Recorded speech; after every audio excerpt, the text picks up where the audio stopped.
Lingerie is a fascinating secret. It is the first layer of clothing we put on. It sits right next to our skin. Today we think of it as soft, comfortable, and perhaps even a little bit romantic. But if we travel back in time, we find a very different story. For centuries, European women's undergarments were not about comfort at all. They were about structure, modesty, and creating the perfect shape demanded by society. These were the foundations upon which grand dresses and social status were built. They were tools of fashion, designed to mold the body into the ideal silhouette of the age, whether that was a tiny waist or a full rounded bosom. It was a world of boning, layers, and very strict rules. Let's peek beneath the petticoats of the past. In the 16th century, and for a long time after, the star of the show was the corset.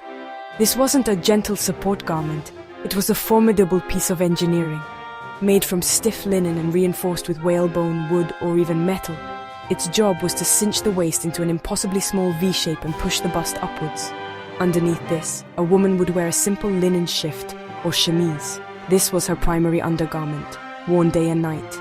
It protected her outer clothes from her body, and her body from the harsh, restrictive corset. These were not items of choice. They were essential parts of getting dressed for any woman of standing.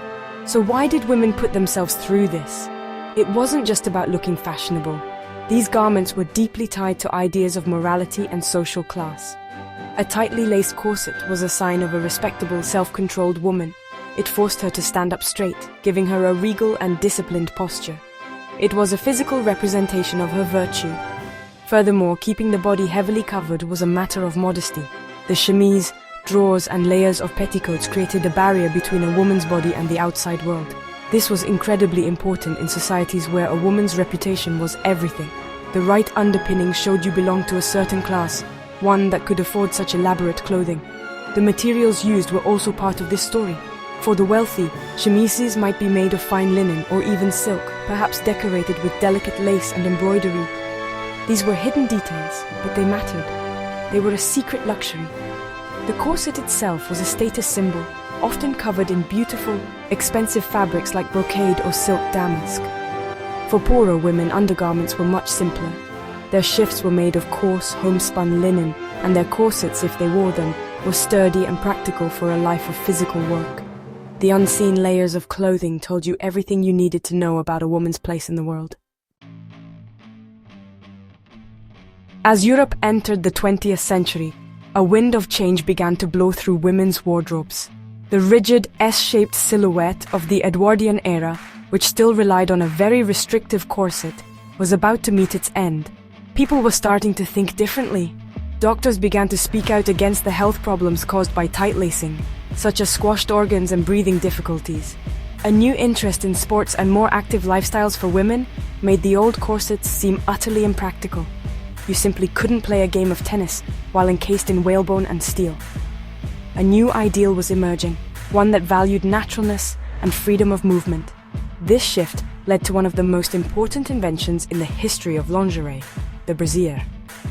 While various inventors had experimented with bust supporters, it was in the 1910s that the bra, as we might recognize it, began to take hold. A New York socialite named Mary Phelps Jacob is often credited with patenting the first modern bra in 1914. She created it from 2 silk handkerchiefs and some pink ribbon because she found her corset too bulky to wear under a sheer evening gown. This simple, soft alternative was revolutionary. It separated and supported the breasts without constricting the entire torso. It was a literal breath of fresh air for women. The First World War accelerated this change dramatically. With men away at the front, women took on new roles in factories and on farms. They needed practical clothing that allowed them to work. The cumbersome corsets were quickly abandoned. In fact, in 1917, the US War Industries Board asked American women to stop buying corsets to free up metal for war production. This saved an estimated 28,000 tons of metal, enough to build 2 battleships. The war proved that women could live, work, and thrive without these restrictive garments. The corset's reign was officially over, replaced by softer girdles and the newly popular bra. By the 1920s, fashion had completely transformed. The boyish, flat-chested flapper look was in vogue. This new ideal required a completely different kind of underwear. Women now wore flattening bandeau bras to minimize their curves, and simple step-in chemises or teddies, instead of layers of petticoats. The focus had shifted from creating an artificial hourglass shape to celebrating a more streamlined, athletic and youthful figure. Lingerie was becoming lighter, shorter and simpler. It was the first time in centuries that undergarments were designed to follow the body's natural lines rather than force them into a mold. It was a true liberation. After the Second World War, there was a feeling of optimism and a desire for a return to glamour. This was perfectly captured by Christian Dior's new look in 1947. This style brought back a very feminine silhouette with a tiny cinched waist and a full flowing skirt. This new fashion required new foundations. While the old-style corset did not return, a new generation of structured undergarments appeared. Girdles, made with new elasticated fabrics, helped to smooth the hips and flatten the stomach. The bra also evolved, with designers creating pointed or bullet bras to give the bust a dramatic, conical shape that was very popular in the 1950s. This period also saw the introduction of exciting new man-made materials. Nylon, which had been used for parachutes during the war, became a miracle fabric for lingerie.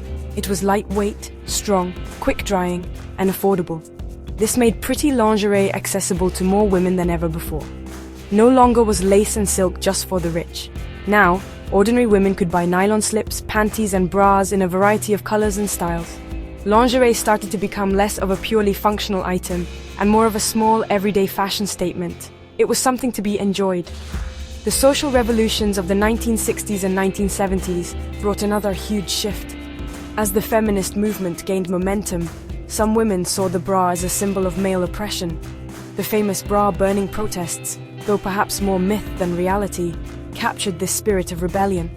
The fashion ideal changed once again, moving towards the very thin, androgynous look popularized by models like Twiggy. For this style, structured bras were unnecessary. Many women chose to go braless or wore simple, soft, unstructured bras. The focus was on a natural, free, and uninhibited look, and lingerie followed suit. However, as the decades moved on, lingerie found a new identity. It wasn't just about conforming to a fashion silhouette or making a political statement. It began to be seen as a tool for female empowerment and self-expression. The 1980s, with its power dressing ethos, saw a return to more structured and glamorous lingerie, but this time it was a woman's choice. Brands began to market lingerie not just as something to be worn for men, but as a personal luxury for the woman herself. It could be lacy and seductive, or it could be comfortable and sporty. The key thing was that the choice was now in women's hands. Today, if you walk into a lingerie department, you are met with an incredible amount of choice. The modern lingerie drawer is a reflection of the modern woman's life, varied, complex, and individual. There is no single correct silhouette to aspire to anymore. Instead, the primary focus has shifted to comfort and personal preference. The rise of soft, wireless bralettes, comfortable t-shirt bras made from smooth microfiber, and seamless pants shows that women want undergarments that work with their bodies and their lifestyles, not against them. The days of suffering for fashion are, for most, a thing of the past. This emphasis on comfort is supported by amazing innovations in fabric technology. We now have materials that are breathable, moisture-wicking, and incredibly stretchy, offering support without the need for rigid boning or heavy structure. Memory foam cups mold to a person's unique shape, and laser-cut edges mean no visible panty lines under clothing. This technology allows lingerie to be both functional and practically invisible. It is designed to make the wearer feel good in her own skin, providing a smooth and comfortable base for whatever she chooses to wear on top, whether it's a business suit or a pair of jeans. Furthermore, lingerie has become a powerful form of self-expression. It is no longer just a hidden secret. For some, it is a way to feel confident, powerful, or romantic. Brands now cater to every possible taste, from minimalist and sporty designs to elaborate, lacy creations. The rise of social media and body positivity movements has also championed the idea that beautiful lingerie is for every body type. Campaigns increasingly feature women of all shapes, sizes, ages, and ethnicities, celebrating diversity and encouraging women to love the bodies they are in. Lingerie is now part of a wider conversation about inclusivity and self-love. From the rigid corsets of the European courts to the soft bralettes of the 21st century, lingerie's journey is a story of liberation. It tracks women's changing roles in society, from objects of beauty defined by strict rules to active agents in their own lives. We have moved from garments of restriction to garments of choice. Today's lingerie is not about forcing the body into an artificial ideal. It is about supporting, celebrating, and empowering the individual. It is a quiet, personal statement of comfort, confidence, and the freedom to be oneself, and that is a truly beautiful thing.